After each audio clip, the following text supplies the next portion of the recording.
Welcome to our channel and welcome to another week of stock analysis video. So today's video, we will be featuring tatlong bangko. Pero bago tayo magsimula with our analysis, let's have a recap of our market index muna. So for PSEI, the market goes further down to 5,943.49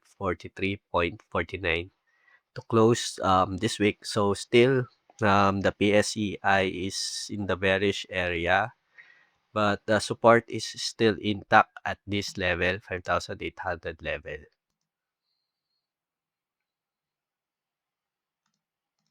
Still intact pa rin dito sa 5,800. So if mabasag ito 5,800 level, we may expect the market to go down as deep as 5,500, mga banda dito. Yan, 5,500. Pag nabasag tong 5,800 support natin, it's a Darvas box natin. So currently, the market, kung titingnan natin mabuti, consolidating siya dito. And what we wanted to see here is mag-break muna siya dito sa moving averages natin. So once it break out sa moving average natin, we will be able to see a shift sa market natin. Otherwise, it may stay moving sideways muna. And yun, worst case scenario, mag-breakdown dito sa support level natin and mas bumaba pa siya. Let us proceed with our stock analysis for this week. So, una sa listahan natin is EW or si East West Banking Corporation.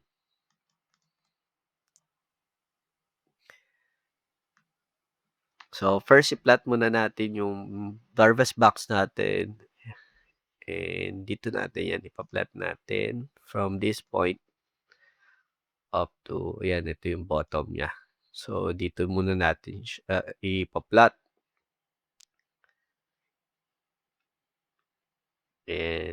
And from here, mapapansin natin na EW was able to make a breakout sa 13 pesos level. Yan, dito nag-breakout na siya dito. Then, ayun, nag-close siya sa 14 pesos, which is a psychological price level. So, EW is moving strong uptrend direction kung makikita natin siya dito. And kasi kita dito na yun, above yung mga candlesticks natin dito sa trend lines natin. So if you have a position on these stocks, you may try these two options to protect your gains. Una, set a target price. So ako, ginagawa ko is to set my target price, duplicate ko yung Darvas box. And duplicate lang yung box. Then yung taas nito, yung magiging target price natin. Around yun, we can see around 14 to 15 level, yeah. Almost 15 level, not of 15. Yeah, almost 15 na. So, yan, example yan, around mga 15 pesos yung target psychological price level din kasi yung 15. So, we might expect some selling pressure once the stock hit this level. And pag na-hit na niya tong 15 pesos, mag-expect natin na may magbebenta na dito. Then another one is follow trend yon. Usually using the 20-day moving average yun. Hanggat hindi siya bumababa sa 20-day moving average, hindi ko muna siya bebenta yun. So for us to be able to maximize yung potential run, although medyo risky yung ganito kasi mas malaki yung reward, pero pwedeng bigla siyang bumaba. And yun, hindi din natin ma-secure yung mga gains natin if compare with selling sa target price natin. Yun, ganun yung tips na pwede natin experience kung magpa-follow trend tayo. Although yung reward niya mas mataas kasi if nagtuloy-tuloy yung trend niya, pwedeng mas mataas pa yung maging capital appreciation ni East West Bank. So, next sa listahan natin is PNB, Philippine National Bank.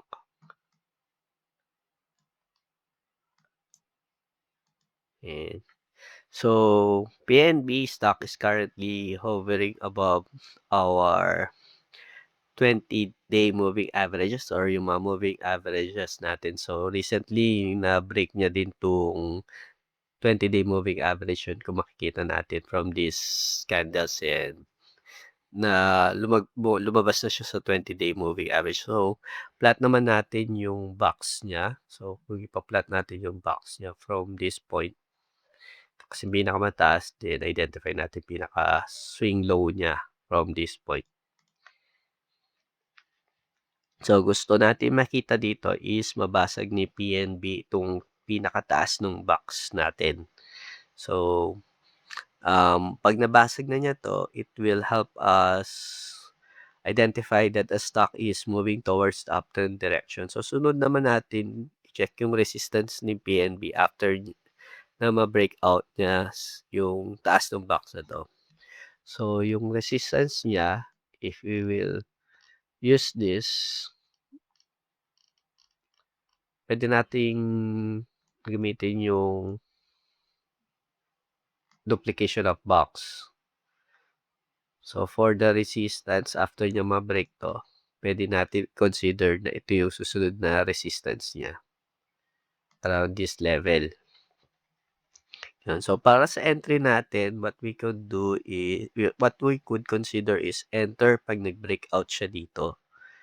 Then set your cut loss, when it goes back siguro below or puwede rin 'pag bumaba siya dito sa mga moving averages natin, puwedeng mag-cut ka na or 'yan 'pag nag-breakout siya dito, puwedeng itong pinaka-top ng box yung stop loss mo.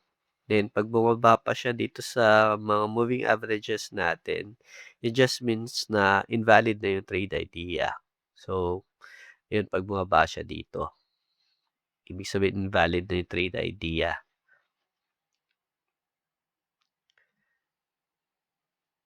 So, last on our list naman is Bank of Commerce, BNCom.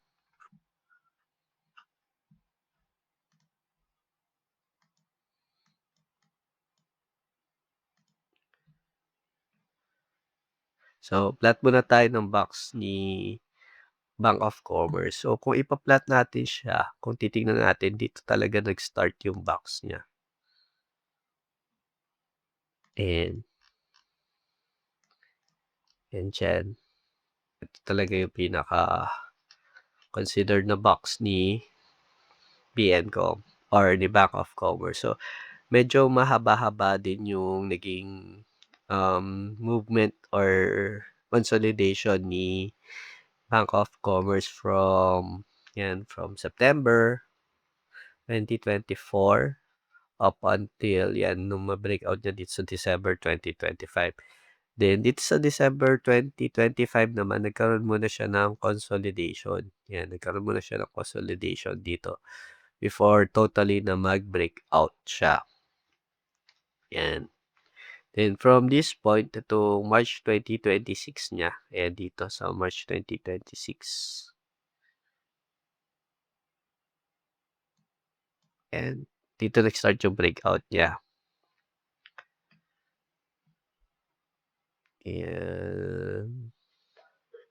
Ayan, nag-breakout siya dito sa March 2026 coming from the below the 20-day moving average siya, nag-breakout siya. May bumaba muna siya dito sa 20-day moving average natin, then lumabas siya dun sa 20-day moving average natin no March 2026. Then dun na nagkaroon ng tuloy-tuloy yung momentum niya. Then yun, nagkaroon na siya ng pressure sa buying pressure. Naging bullish siya after na magkaroon ng momentum after breaking out the 20-day moving average. So, congrats sa mga nakaspot kay Bank of Commerce. Kung titignan din natin, sakto din talaga si Bank of Commerce pag dinuplicate natin itong box niya. Then, kung iduduplicate natin yung box natin, makita natin na sakto siya dito sa taas nung Darvas box natin. And which means there are some traders na nag-secure na din ng profit dito or nag-take profit na sila within this level. So, other ways naman to exit is by doing the 20-day moving average, trend following. This way naman mas maximize natin yung potential gain niya if tuloy-tuloy siyang tumaas yan. 'Pag tumuloy-tuloy pa siyang tumaas puwedeng mas mataas yung gain natin. Although yun mas risky kasi baka bigla naman siyang bumaba, sayang naman yung mage-gain natin if nagbenta tayo dun sa target price natin. Yun, so if mapapansin niyo, I personally make my trade ideas simple and less complex. So, makikita niyo lang na I'm using Darvas box and moving averages. Why?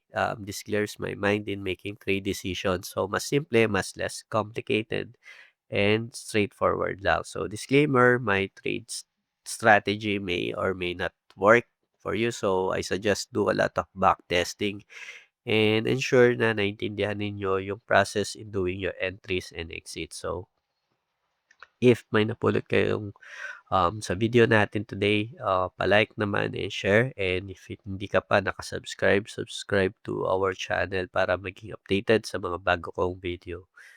Thank you for watching and see you sa next video.